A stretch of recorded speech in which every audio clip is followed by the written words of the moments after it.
Anemu munana nya satu 14 Beba Shukra Herbal Solutions Katway.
Welcome. Okay. Habari gani? Oh, mambo. True. Yes. To everybody watching Kasuku Live today, and welcome to Kasuku Live, the people's platform, this day of September, as we talk about the win of Dr. Samoei William Ruto. Today with me is Nicholas Kalungi. You've seen him before on this channel, Momolavie. The last time we were here with him, he was talking technology. But he's a man of many courts.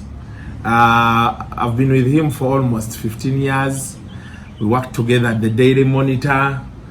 He used to give me free complimentaries. I don't get anymore. But he's also a researcher. He's a person he deals a lot with financial technology. He's a music promoter from the angle. The first people who had websites, music promotion websites and all those in the beginning, years ago, before he thought of this YouTube and everything you say about YouTube. These are the masters. And of course, he's an opinion leader on so many things, especially what we are going to talk about. He's a man who has followed Kenyan politics for so many years, from the first time I saw him. And one of the things he told me, the moment Ruto and Uhuru won the very first election that brought them, he told me Ruto will be president of Kenya. Even as we came, when Ruto and Uhuru fell out, he told me, Kasuku, Ruto will be the president of Kenya. Yesterday he called me twice, and I didn't want to pick his calls because I knew he was going to throw it in my face. But well, here we are. Yesterday, the High Court in Kenya, the Supreme Court yes, in Kenya said that the lorry Odinga boat of evidence was empty. Was hot air. That's what just it was empty. Yeah. Then people threw memes. Ngababi could the lorry it is empty. Yeah, but yesterday the Supreme Court of Kenya unanimously agreed that indeed Dr. William Ruto is the duly elected president of Kenya. Fifth president. There's something about Ruto for me that caught my eye. and I think most of us skipped it, and it is where he won that election. The man is prayerful. And even here in Uganda, there is something we skip a lot. When election time comes, you will notice President Museveni does not leave churches, especially Pentecostal churches. And those Pentecostal churches, 90% of the people there are women. Yeah? So most of us have really skipped the part of religion, especially the Pentecostal. But I think it is now very important that whoever is running for office looks into that card, because the Pentecostals have really grown throughout the region, and so many things are happening there, and they have numbers. So, yeah. Nicholas, first say hi to the people. Hello, viewers. Mukola mutya, mujebale, muri mutya. Yes. How have you been? How is the hustle? Mukulike COVID, all those things. Yeah, we thank God that we are alive. Yes. And we pray for those that left us for God's mercy. Yes. Yes. We are here. During the COVID times. Yeah. And people were giving me feedback. You got a lot of calls. Yes. People wanted your help. I hope you helped. And them. I gave them the help for free. For free. Yes. Okay. So we are going to be mixing Luganda and English in this interview. Now, one, I want to ask you, how did Ruto get here? Where he is Because today. so many people there don't know. Apart from Tamale Mirondo, who has been hinting on him, he was a Sekokosela and you know those things. People didn't know. How did Ruto get here? Yes. For starters. So, His Excellency, the 5th President of the Republic of Kenya, William Samoei Ruto, is 55 years. Yes. So in Uganda and African politics, he's not old. Yeah, he's he's not. young. Yeah. But because he's 55 years old, it is important to understand that he has been in politics for 30 years. 30 years. Since he was 25. Of course, I was born in Kamagut in Eldoret. That is in Wasani-Gishu County. But from there, he has grown into politics, into the things he does. He was born by a peasant, not a rich family. He is a nobody. He's a hustler who has grown from zero to hero. So his journey has been very long. But if you are talking about politics, you have to remember a year called 1992. There was something called the Youth for Kanu. Why K92? Now Kanu was the independence part of Kenya, led by Jomo Kenyatta. When he passed on, Arap Moi became the president, and so many things happened. So Arap Moi was Kenyan president for quite some time. Yes. And resistance came. Yes. The Kibakis opposed him, the Odingas opposed him, and so many other people opposed him. So Moi realized that he needed young people to continue in leadership. So he started a group called YK92, Youth for Kanu 92. And Ruto was appointed the Secretary General and at some point treasurer of that pressure group for the youth. Not the main party, but that small group. Yes. So that's where he started from. That is 1992. Now if you say 1992 to now, those are 20 years ago. So your difference will show you he was still young. Actually, those are 30 years ago, not 20 years ago. So he was 25, 23 years at that point. He had just finished university. He started animal and plant science, what they call botany, I think, botany and zoology. That's what he studied. But now he jumped into politics. That is 1992. Now there, remember Moi was the president, and he had the eyes and the ears of the president. And remember, Ruto is a Kalenjin, just like Moi. Yeah. They were all Kalenjin. So he was listening to him. He was very young, so he was groomed and mentored by Moi. Unknowingly, even Moi didn't know that the guy would become as big as he became. As he is now, now. that is 1992. Now, in 1997, something happened. Uhuru Mungai Kenyatta, the outgoing president of Kenya, remember his father, Jomo Kenyatta, was the first president. He is a godfather. They are Catholics. Godfather, the person who you go to church when you're going for baptism, the person who represents you on behalf of your family, not your parental father, but not your real father, but your godfather. Your was, spiritual father. Exactly, your spiritual father was Mwai Kibaki, Oh. who later became president. Okay. And remember, Moi, Daniel Arap, was the vice president at one point of Kenyatta, the late Kenyatta Jomo, and later became president. Yeah. So there is a famous photo that shows the four of them in one photo.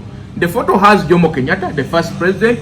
The photo has Arap Moi, the second president. The photo has Mwai Kibaki, the third president. Then in that photo there is a younger boy called Uhuru Kenyatta. Yes. Now, a story is told that because Jomo was old, he told these guys that when I die, you must help my family. Importantly, because I was a freedom fighter, you must make sure that my son one day becomes the president. You must do everything possible. Your power. Exactly. Now remember, 1997, Moi was the president and Kibaki was on opposition. Yes. So Moi brought back Uhuru Kenyatta. And he told him, now you need to join politics. Yes. Serious politics. He contested for Member of Parliament Gatundu South, where he comes from, that is Kiambu County, and he lost. That is 1997. Uhuru Kenyatta. Uhuru lost. Okay. When he lost, remember, for him he's a to-go person, he's a party person. He loves life, just like all of us love it. So he told them maybe politics is not made for me. Yeah. Let me do my other things. So Uhuru was appointed the head of the Kenya Tourism Board. That is, I think, 1999, because they had failed to become member of parliament. Yeah. But remember, at that point, Ruto won as MP for Eldoret North.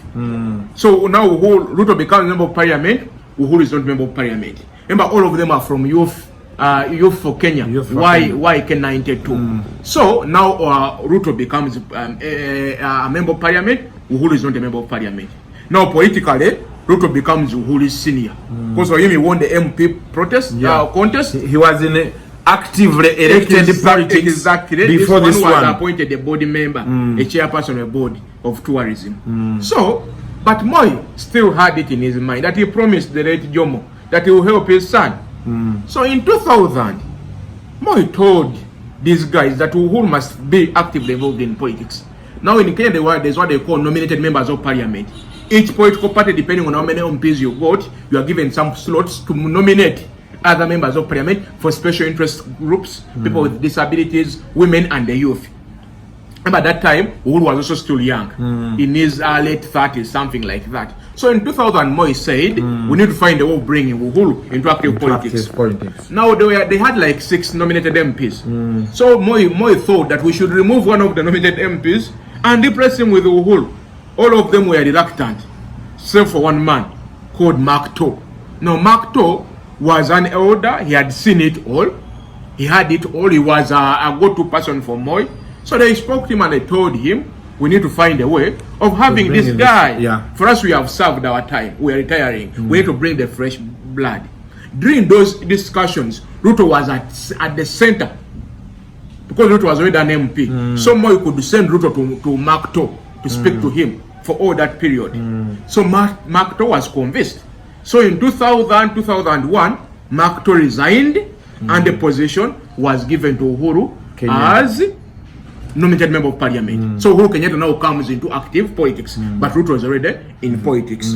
In 2002, Kenya holds its first multi-party elections after saying that it's enough of Moi era, a new era starts now. Remember, at that time, Uhuru had been made the president of Ghana, to the disappointment and annoyance of Kibaki, Odinga, so many people. All the big leaders, Kalonzo Musyoka, Musalia Mudavadi, Wamara from this side of the Luya nation, all those elders had been left aside, and Moi appointed Uhuru, the younger Uhuru, so as the leader. Moi, he was still on what he promised. Exactly. Kenyatta. Exactly. Come 2002 elections, Moi fronts Uhuru Kenyatta as his would-be successor. So the government mechanism, the deep state and everything surround Uhuru to help him become president. Now these other elders realize that this guy has just changed us. He has brought a younger boy to become president. Yet we have been here. They say we need to find a way out of this thing. So that's when Odinga unites with Mwai Kibaki against Uhuru. Musalia Mudavadi goes independent. Kalonzo Musyoka does everything possible to make sure Uhuru doesn't become president. And indeed, in 2002, Mwai Kibaki won the presidency. And Uhuru backed by Odinga. Yeah, backed by Odinga. Actually, it is, remember, it's called Kibaki Tosha. Remember, the Luos and the Kikuyus have been having their misunderstandings since the times of Jomo and Jaramogi Odinga. Yeah, the father of the current Raila Odinga. But now, Odinga came from nowhere and he said, for whatever that has happened, Moi has not ruled us very well. It doesn't matter, let us support the Kikuyu. So they supported Mwai Kibaki. That's 2002. So when Uhuru lost the presidency, he considered defeat. And among the people that were standing next to him was Ruto. William Ruto was with him. He told him it is okay, let's concede, we become the leaders of opposition at that point. So Uhuru considered defeat and became leader of opposition. Mwai Kibaki and Raila Odinga took over. Remember, after a few years, they got misunderstandings. Odinga jumped out and Mwai Kibaki remained on his side. Now, between that period, Uhuru and Ruto were friends. They had remained in touch because they are all political sons of Moi. And Gideon, the son of Moi, now they were all together.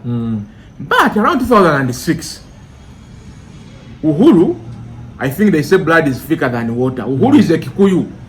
He relocated and went back to work with Mwai Kibaki. He said now the time has reached for me now to work with Mwai Kibaki, my godfather.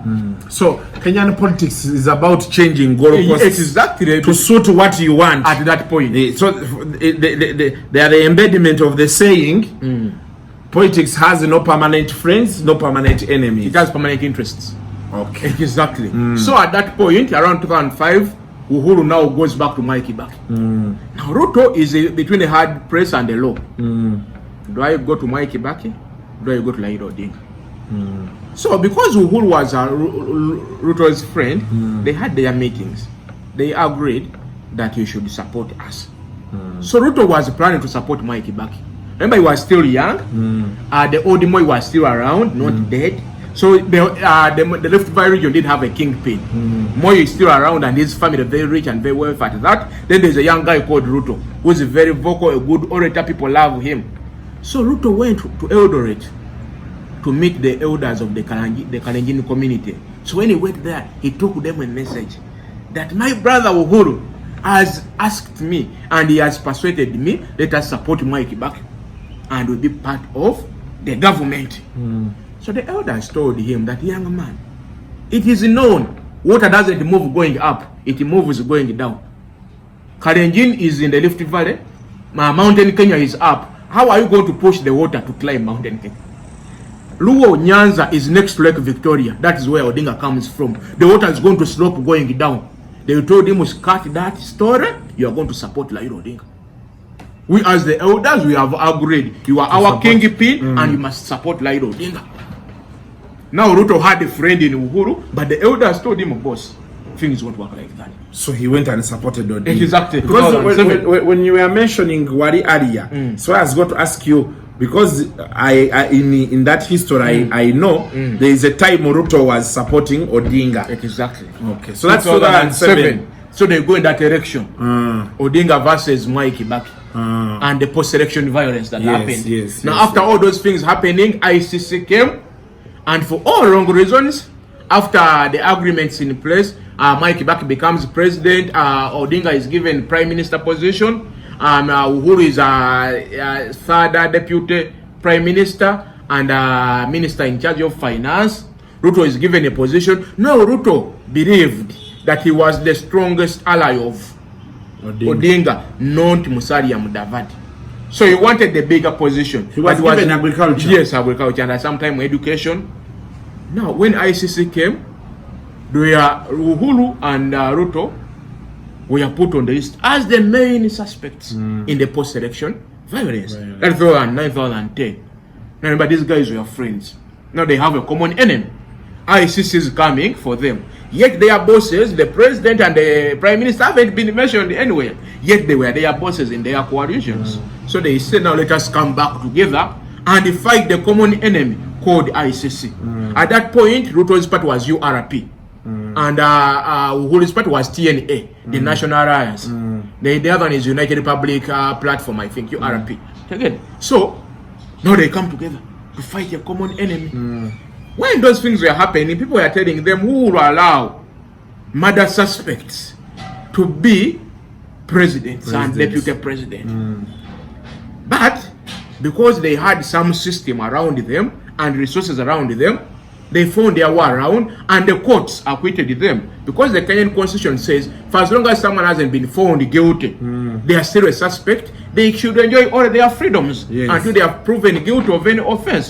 So they were clear to run for presidency. Remember, at that point, Odinga was very strong. Musalia Mudavadi had been promised that he will be supported by Mwai Kibaki.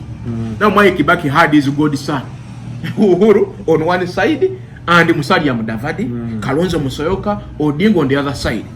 Again, all of these he has worked with them. All of them, they have worked together. Kenyan politicians have worked with one another. So for us here in Uganda, when they ask that Besigye should meet Museveni, we begin they are eating. Yeah, that's not how it works. Those people have worked with each other. Like you said, it is interests that are permanent. Yes. Enemy and friendship comes and goes. So Mwai Kibaki wanted to support Musalia Mudavadi.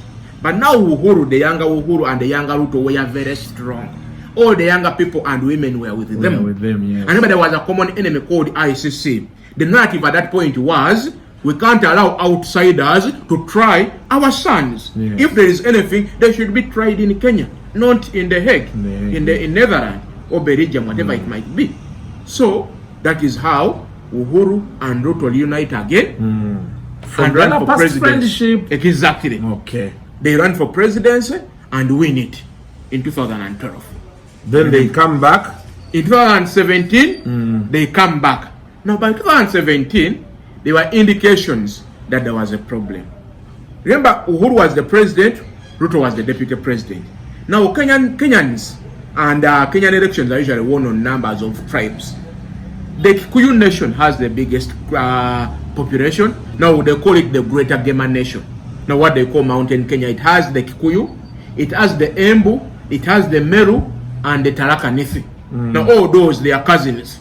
The most populous is the Kikuyu, but they have cousins who are Meru, they have cousins who are Embu, they have cousins who are Tharaka Nithi. Now when you bring them together, you have like 6 million votes now from like this past election. Those are like 6 million votes. Now after them, the next biggest community is the Rift Valley community, where Ruto comes from. Now it has so many tribes in between there, but it's called Rift Valley. The Masai, the Kalenjin, the Nandi, they are quite very many. So Rift Valley has like 5 million votes. Now from there you have the Luya.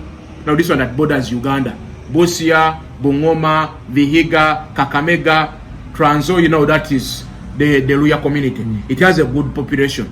Now from there you have the Luo, where on the lake side, yeah, the Nyanza, what they call Nyanza. Then you have these ones are the Kamba, where Kalonzo Musyoka comes from. Then you have the coast, those that are brown, some are African Indian, some are pure Africans. So now you have to do your mathematics to know where your votes are going to come from. So by 2017, there was an issue, a silent issue was coming up between Ruto and Uhuru. Remember, the Kenyan constitution has a deputy president, not a vice president.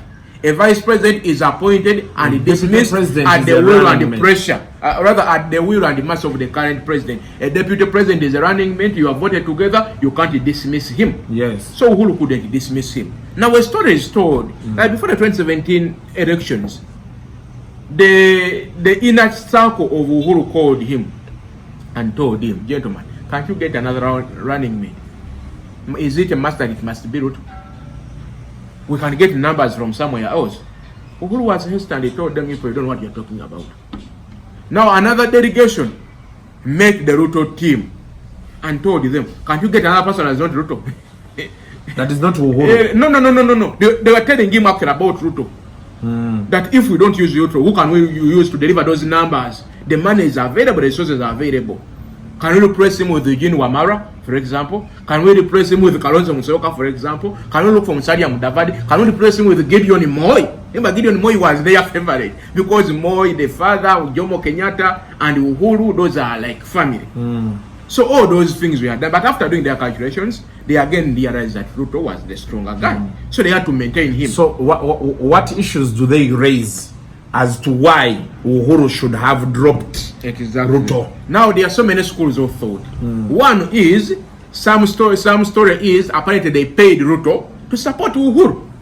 That story has been made popular recently by Raphael Toju, now going Secretary General of the Jubilee Party. He has been saying Ruto was paid to support Uhuru. So that's why for us, we're not going to support him. Because for us, he's not paying us. For us, we paid him. There's that school of thought. Another one is, the guy is young and very ambitious. But the most important one is, he's a son of a nobody. How sure are we that he will safeguard our wealth? Status quo is going to change. This is a son of a peasant. He's a hustler. For us, we are dynasties, because now the battle became hustlers versus dynasties. Now, dynasties in this context, the families of the freedom fighters that became very wealthy, the Moi family, the Gideon Moi family, the Uhuru family, the Odinga family, the Musalia Mudavadi family, all those people, the Ojin Wamara family. Mudavadi his father, no, before he joined Ruto, his father was in politics for quite some time. Yeah. Same applies to Wamara. His elder brother was at some point the vice president of Kibaki, and he passed on. Then they appointed another vice president, you see. So those families on one side versus a poor man, the hustler, a peasant. Yes.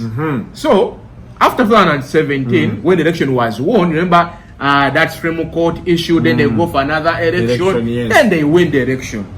As soon as that election was done, issues started coming.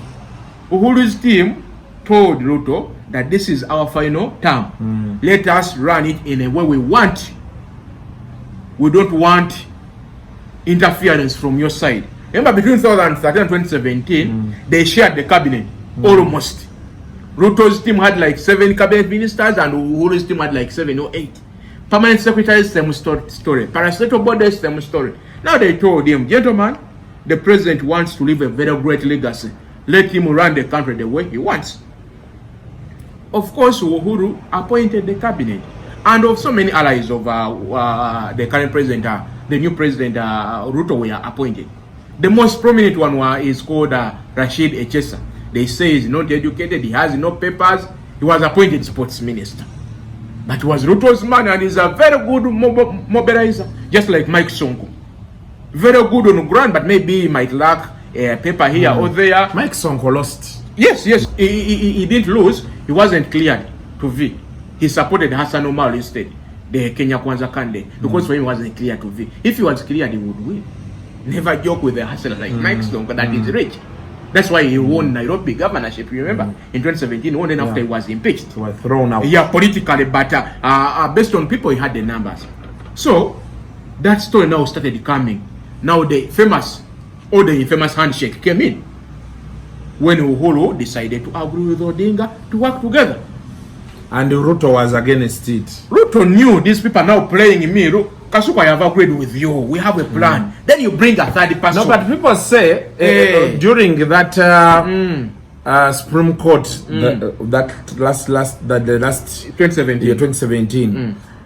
From what we hear, Uhuru was afraid of the country burning again. So for him, he was saying, would rather we make peace, I step away from the election so that Kenya goes forward. That is what Uhuru said. On paper, that's what he said. But then Ruto told him, no, this is not how things are going to work. Yes, you are the president. You have the powers. So manage the country. So they say that he, now you'll correct me, that Uhuru calls Raila. They sit down. Well, let us make peace. These are the incentives in place so that Kenya remains intact. Yes.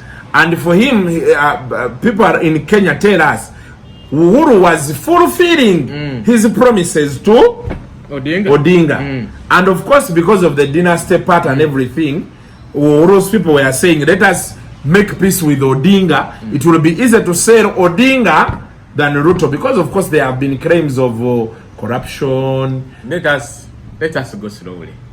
I don't know if they've been there. I don't know. No, of course the claims are there. No, the claims are there. The claims Yes. are there. The cases are there. At least not mentioning Ruto, the person, but Yeah. his allies. Oh. Yes, like Kasuku, all your friends are being mentioned in the corruption, but people are saying it is Kasuku that sends them. He just uses them. Or like they say here, the president is a very good man, but the people around him. Exactly. Exactly. And the president can't call them to order. Okay. Exactly. I So those see. stories are that no one has said Ruto directly. The only issues that have been that have had Ruto directly have been issues of land, where maybe bought land and they say maybe he was not supposed to buy it. Maybe it was land for squatters, but then for him he has papers that shows he bought the land, or he has been told to compensate people who were displaced because of some land issue. Those ones have been there mentioning him directly. And the hotel called Winston Hotel, which they say the land wasn't acquired legally. Yet for him, he has the land title. Now, those issues have been there. Now, but of course, with the politics, those things... I don't want to be part of those issues, because when you hear the issues of the other side, you will say now everyone has what? Issues. The point here is, they had their issues. And even Uhuru, there have been corruption claims around him. Of course. Of course, not directly, yes, but his people. Exactly. Yes. Even Odinga, yeah, now like in COVID, there's what they call the KEMSA scandal, where medicines and things for COVID were misappropriated. And the people they are mentioning are Uhuru and Odinga people. And nothing happened to them. The president said in 60 days these people will be tried. Now 2 years, nothing has happened. But now that is a story for another day. Another day, okay. Because now that is politics at play. Things happen that you, as an individual, might find that easy to do, but in here it's very hard. Yeah, very hard. Because of the people are involved. Exactly. This card. Someone's son is there, and the son, and the uncle is there, and auntie is there. They were like, how am I going to manage this matter? You just let it be. You are the president. You are like, but this is now hard to manage. Exactly. So when their issues happened, the handshake happened, they preached it as a good thing. But Ruto read between the lines that when Odinga works with the Uhuru, it is at my disadvantage. Ruto didn't agree to the idea of the handshake. And true, he was whatever his thoughts were, they were right thoughts. Because when after the handshake, they brought what they called BBI, Building Bridges Initiative, where they wanted to change the constitution, find a way of incorporating Odinga somewhere, somehow, and make it easier for him to win the next election. And remember at that time they said the reggae is on, reggae is happening, reggae. Nobody can stop reggae. Then Ruto said, my friend, reggae will be stopped. Reggae will stop. Exactly. And now it was that point that now Ruto was focusing out on the region. For him was already telling them that this is a Saul versus David story. You have brought your reggae, but David is going to defeat the reggae. And the Supreme Court dismissed the BBI. No, not that was before. Before. So this BBI was put on the sides. Remember, BBI was the vehicle for Odinga becoming president. Now with BBI away, it was Odinga versus Ruto with the current constitution, but Odinga had the backing of Uhuru. Now this is where the problem came from. Uhuru was supported by the Gema Nation, the Kikuyu community, the Meru etc. But for all reasons best known to Ruto, he became more famous than Uhuru. It's like saying here in Buganda, you have a Muganda, but someone who's not a Muganda is more famous than that person in that region. I think times have changed the same way it is here in Uganda. People, when you look at very many traditional families, after around 1999, 2000, people lost land. Some of them didn't go to school. The dynamics of the economy changed. So a crop of new rich people came through, and you know all those things. So I think maybe it happened in Kenya. Yeah, I think what happened actually was when Uhuru was campaigning for 2017, he told everyone that I'm ruling for 10 years, and after I'll hand over to my younger brother Ruto for 10 years. Yangu 10, yako 10. Uhuru 10, Ruto 10. So he communicated that so much. Then he went against his word. Exactly. His community was telling him, you told us Ruto 10 after your 10. We can't go against that. With this man at the ICC. Yeah, ICC are together. In 2002, he campaigned for you. In 2000, he's the one who talked to Mark To step aside and become nominated MP. In 2002, he campaigned for you. In 2010, you were in ICC together. In 2013, you won together. In 2017, you won together. This money has been with you for over 30 years. Now, you can't come to us right now and tell us the money is very bad.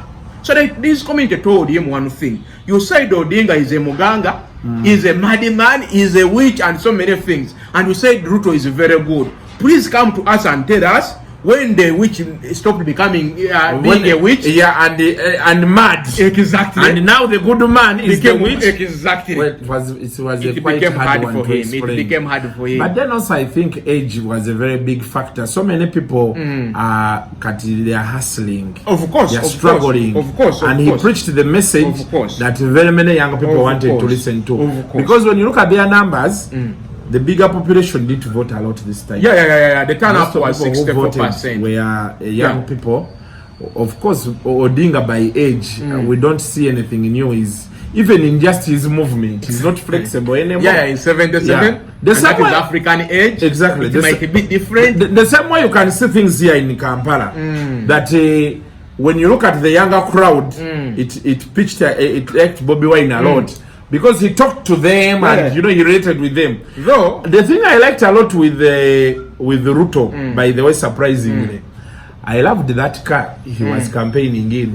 The Hammer. It was designed locally by people in Kenya and donated to him. The yellow one, the big one, yeah. And when you look at this boy who sang his song, that young man, the one with dread, he relates a lot to many of us. Yes. And anyway, but even Ruto's story, even when you see the people around Ruto, they are all young people. No, here is the thing. Here is the thing. Mudavadi Wetangula joined the Kenya Kwanza to make a coalition. But Ruto's party is called UDA. Yes. United Democratic Alliance. The people around him, Ndidi Nyoro is very youthful.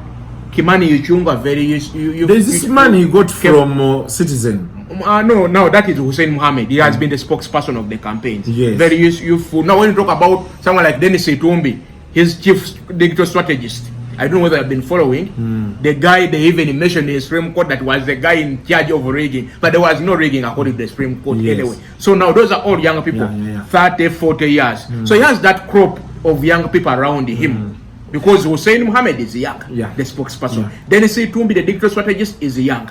Kimani Ichung'wah is young. Ndidi Nyoro is young. There's now a girl, a lady called Betty, who I think who won the woman member of parliament from Muranga County. Very young girl. There's one called Toto. She also won, I think, woman member of parliament for Bomet County. She's like 26. So all those people are around him, so the young people can easily see. Now, when all those things are happening, you realize that Ruto has been part of the politics for 30 years. For 30 years. Definitely, he has been down there. Exactly. Now he knows everything. That he's here. He knows everything. He knows what deep state is, what deep state can do, and what it cannot do. And remember, important, he has been deputy president for 10 years. He has been an insider in the government for 10 years. But now when the campaigns started, he became an outsider. Now Odinga became the insider. All the wrongs of Jubilee were blamed on Odinga. And Ruto took credit for all the good things. Because he said he worked on them together. But most importantly, he had his cards on the chest. Of course. Nobody knew what was coming. Now, brings us to our last question. Very many people have come out to say that because Ruto was a student of Moi, he may stay. He may be as hard as Moi was. Or even worse. Just give us a picture of the Ruto presidency, effective 13th September 2022. What do you think a Ruto presidency is going to look like? So stories have been said, and indeed it is true. Like we have mentioned here, he is a student of Moi politics. But Ruto is a liberal and a progressive Democrat. Away from all those things, he's a liberal and progressive Democrat. That's why you see in his meetings, one Kasuku can rise up and ask him a very tough question. If you saw yesterday in one of his addresses, remember, Citizen Media was totally against him. If you saw yesterday, he sent them greetings, of course, sarcastically. Yes. Someone from Inyoro TV asked, because that is under Citizen, and he told him, by the way, how is Inyoro TV? Is there any journalists from Citizen? Can they ask any question? Because for them, they were supporting what? Odinga. So he's publicly is a fairly liberal person. Now, when you, I don't want to say I know him inside out, but what I expect is the world has changed. And Kenya is not any different. Those things of 20 years ago will not work now. People have the internet. People have technology. People will talk. People will raise their voices. Now you can't treat them like they used to be treated 20 or 30 years ago. Now the Ruto presidency will be a mixture of Moi and the New World. Those two will be in play. The New World in a way that he has so many young people. Many of them are going to be appointed. He has another team of legal people that are very strong legally. They are going to advise them that now those things are in the what? In the past. The Ruto president is going to be very good for Kenya and East Africa for one simple reason. It changes everything. An outsider has become president against the deep state, against the incumbent, and all those things. So now people are saying maybe deep state actually doesn't exist. It is just a cheap talk to make you scared. That is one thing. The guy who was selling kuku, that is hens, Sekoko. and sekokos, etc., is now president. Meaning a one Nicholas, a one Kasuku, a one anyone can do it. Importantly, he's a businessman. Even here in Uganda, he has a lot of business interests. So for businessmen and businesswomen, this one is a president who understands the business. He can't do things that are anti-business because he understands business. For politicians, they will have a field day because a politician is a politician. That's why you see yesterday he said he's going to press a call to Odinga and speak to him because he was his a competitor, but he hopes he will take up his position and do his work as the leader of opposition, because for him he doesn't believe in handshakes. He said it clearly. That is the president, no handshake. Do your work as the opposition. Let me do my work as the president. See? So for politicians, it's to be a field day because it is politics. For businessmen and businesswomen, there is a lot of hope because he's a businessman like them. He will help them one or the other. For the young people, now I don't want to preempt what's going to happen, but from what I'm hearing, he's going to have so many youthful people in his cabinet and in all other positions. He promised that 50% of his cabinet will be women. Now we wait to see. Because now that was time of campaigning. Remember, Odinga brought Martha Karua, a lady, as running mate. Ruto brought Honorable Rigathi Gachagua, a man, and they said, no, we need gender balance. He told them it is okay. We are two men, but we have women. Our mothers, our wives, our daughters are women. We understand women. So for that reason, 50% of my cabinet will be women. Now that will happen next week. Whether we'll keep that or not, we shall wait to see. We are waiting to see. He has talked about something called the Youth Fund, Hustler Fund, so much money to be given out. Even yesterday he mentioned it. People are already sending him messages. When is it becoming active? We want the money to work.